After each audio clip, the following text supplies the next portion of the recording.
আসসালামু আলাইকুম। শামস মেডিসিন টিপসে আপনাদের সবাইকে স্বাগতম। আমি আবারও হাজির হয়ে গেলাম নতুন একটি টপিকস নিয়ে।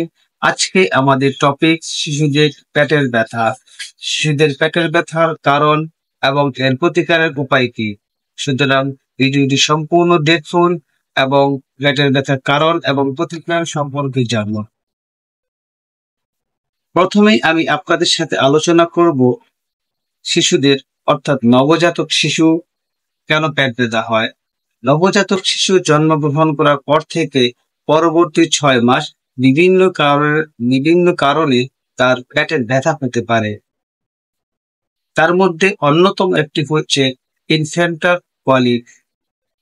ইনফ্যান্টাল কলিকটা হলে বাচ্চারা অধিক পরিমাণে কান্নাকাটি করে এবং সেটা বাবা মা অনেক উদ্বিগ্ন হয়ে যায়। এখন আমরা কি করে বুঝবো যে এটা ইনফ্যান্টাল কলিকের পেইন কিনা।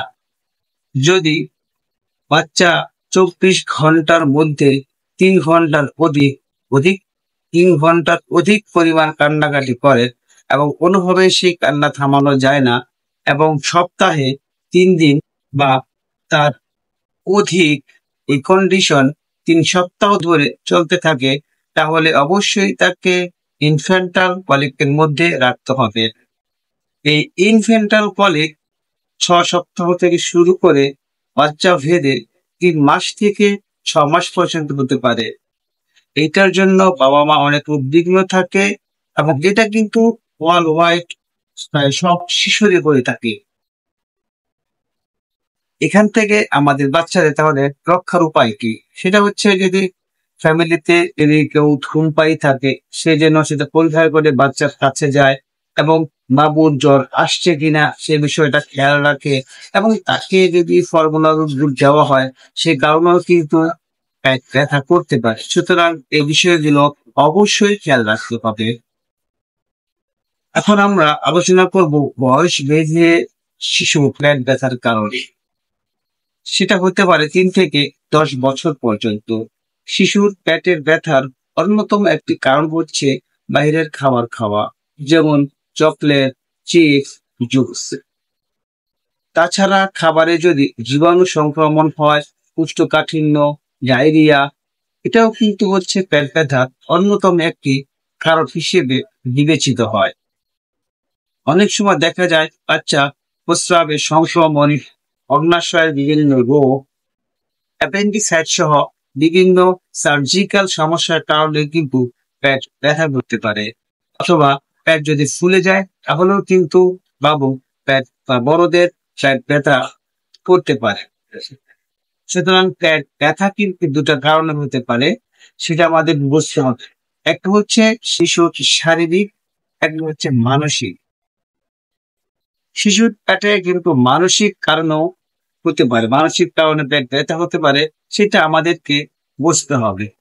সেটা হতে পারে 3 থেকে 10 বছর বয়সের শিশুদের ঘন ঘন পেট ব্যথার প্রায় 90%ই কোনো অসুখ ছাড়াই পড়ে থাকে, যাকে ডাক্তারি ভাষায় বলা হয় ফাংশনাল অ্যাবডোমিনাল পেইন বা অকারণে পেট ব্যথা।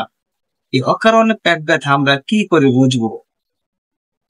যদি পরপর 3 মাস একবার এই ব্যথা আপনি দেখতে পান, যাকে বলা হয় ফাংশনাল অ্যাবডোমিনাল পেইন, এটা বাচ্চারা করে থাকে, তারা আনমনে করে থাকে।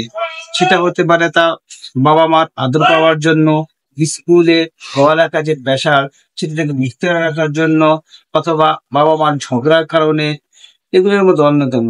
এবং এগুলো কিন্তু সহজেই ডাক্তারে বুঝতে পারে।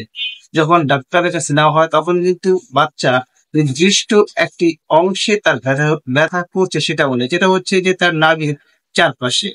সেটা কিন্তু তার মানসিক কারণ হতে পারে অথবা হচ্ছে গিয়ে তার শারীরিক কারণ বা গ্যাসের কারণেও হতে পারে। যদি সেই ব্যথাটা নির্দিষ্ট অংশ ছাড়া অন্য দিকে না ছড়ায় সেটা কিন্তু একটা মানসিক ব্যথা হিসাবে বিবেচিত হয়।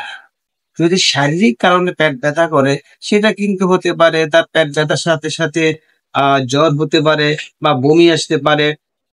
এটা কিন্তু ডাক্তার সহজেই বুঝতে পারে। সুতরাং এই বিষয়গুলো আমাদের খেয়াল রাখতে হবে। অর্থাৎ বাচ্চার যে মানসিক যে কারণে পেট ব্যথা করে এটা কিন্তু অনেক সময় বোঝা যায়।